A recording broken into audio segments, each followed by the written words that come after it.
Bienvenue, aujourd'hui on part à la découverte de Fès. Ville impériale oui, mais aussi capitale spirituelle du Maroc. On s'appuie pour ça sur un rapport assez dense qui explore son histoire, sa culture, son patrimoine.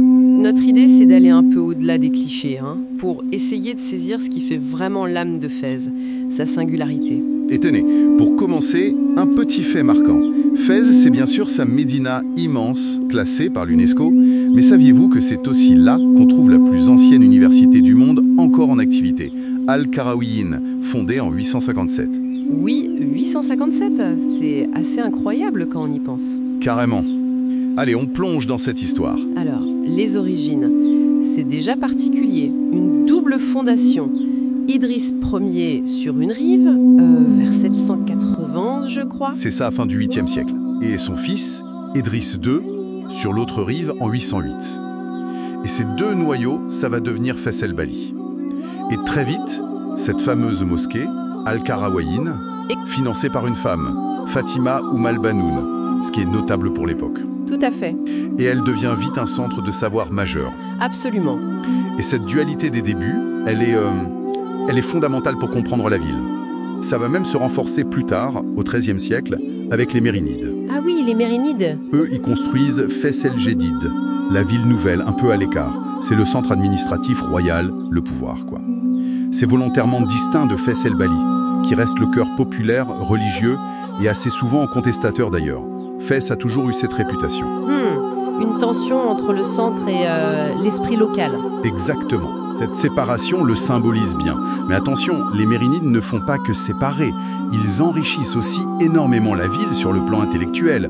Ils construisent des médérassas magnifiques, comme Bouinania ou Alatarine, de véritables joyaux architecturaux et des centres d'études. D'accord. Et puis, changement d'époque, autre moment clé. Après 1492, la reconquista en Espagne. Oui, la chute de Grenade. Et là, Fès accueille énormément de réfugiés andalous, musulmans et juifs.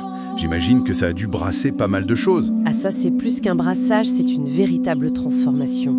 Ils n'arrivent pas les mains vides, Ils apportent des compétences en administration, militaire aussi, mais surtout un savoir-faire artisanal, très raffiné, pensé à la soie, au travail du sucre. Ça va vraiment marquer l'identité fassie. Et la communauté juive dans tout ça, elle était là depuis longtemps, non ? Oui, présente quasiment depuis les débuts. Avec cet afflux, elle va se concentrer dans le Mela, un quartier spécifique à Fès el Jadid, juste à côté du Palais Royal. D'ailleurs, on reconnaît leurs maisons. Elles ont des balcons qui donnent sur l'extérieur. C'est assez différent de l'architecture musulmane traditionnelle, plus tournée vers l'intérieur, les patios. Intéressant. Et c'est vraiment ce mélange, cet héritage arabe originel, le raffinement andalou, l'apport juif, le tout sur ce fond de culture amazigh très ancré. C'est ça qui forge l'identité fassie. Une hybridation culturelle, vraiment. Fascinant. Au-delà de l'histoire, des peuples, Fès dégage une atmosphère spirituelle très forte, le soufisme notamment. Oui, tout à fait. Le soufisme a profondément marqué la culture, l'art, la musique. Le festival des musiques sacrées en est un bon exemple, ou celui de la culture soufie. La spiritualité est vraiment palpable. Et ça cohabite avec un artisanat omniprésent. Ah oui, l'artisanat c'est vital. Pour l'économie bien sûr, mais aussi pour l'identité. Il faut imaginer la tannerie chouara, certaines techniques pour traiter le cuir avec des pigments naturels, la cochenille, le safran, l'indigo, elles datent du XIe siècle. C'est ancestral. On a tous cette image en tête. Exactement. Et puis il y a la céramique, le fameux bleu de Fès, si reconnaissable, ou le zélige, cet art incroyable de la mosaïque. Ces motifs géométriques qui ornent les palais, les fontaines, les mosquées, c'est d'une finesse. Sans oublier le bruit des dinandiers, place Séfarine, qui martèlent le cuivre. Le son de la Médina. Voilà. Et le travail du bois aussi, dans le quartier Nedjarine, qui est si important pour l'architecture traditionnelle. D'ailleurs, se balader dans cette médina, c'est une expérience en soi. Pas de voiture, c'est un labyrinthe. On entend les ânes, les appels des marchands, le marchandage. C'est un autre rythme, complètement. Et les odeurs. Ça nous amène à la cuisine. Fès, c'est le berceau de plats iconiques, non ? La pastilla. Ah, la pastilla.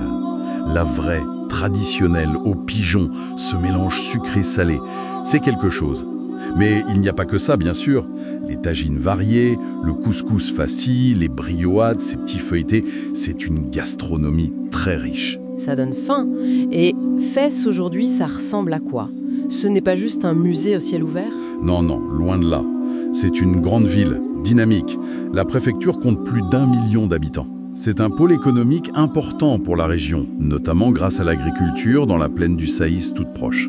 Et pour les visiteurs, il y a des incontournables. Bien sûr, la Médina elle-même évidemment, flâner des heures, voir les portes monumentales du palais royal, même si on ne peut pas entrer. Visiter les médersas dont on a parlé, Bouinania, à la Tarine, grimper au tombeau mérinide pour la vue panoramique sur toute la vieille ville, c'est spectaculaire. Ah oui, la vue de là-haut. Et puis chercher un peu de fraîcheur au jardin Jnansbil. Et Fès est aussi un bon point de départ pour explorer les environs. Volubilis, Meknès, même les montagnes de Difran, pas si loin. Donc, si on essaie de résumer l'essence de Fès, une fondation double complexe dès le départ, des dynasties qui ont bâti et laissé leur empreinte, des apports culturels majeurs, andalous, juifs. Un cœur spirituel, le soufisme, et cet artisanat millénaire toujours là. L'essence de Fès, c'est peut-être cette concentration unique de savoir, d'art et de spiritualité. C'est le fruit d'une histoire incroyablement riche et de ce brassage permanent. Et pour finir, peut-être une question à laisser en suspens. Comment une ville comme Fès, avec un patrimoine aussi ancien, aussi précieux, classé par l'UNESCO, comment fait-elle pour concilier la préservation indispensable de son âme et les défis de la modernité, le développement, le tourisme? C'est toute la question, oui. Trouver cet équilibre délicat entre passé et avenir, c'est un défi constant pour Fès, comme pour beaucoup de cités historiques. Une équation complexe.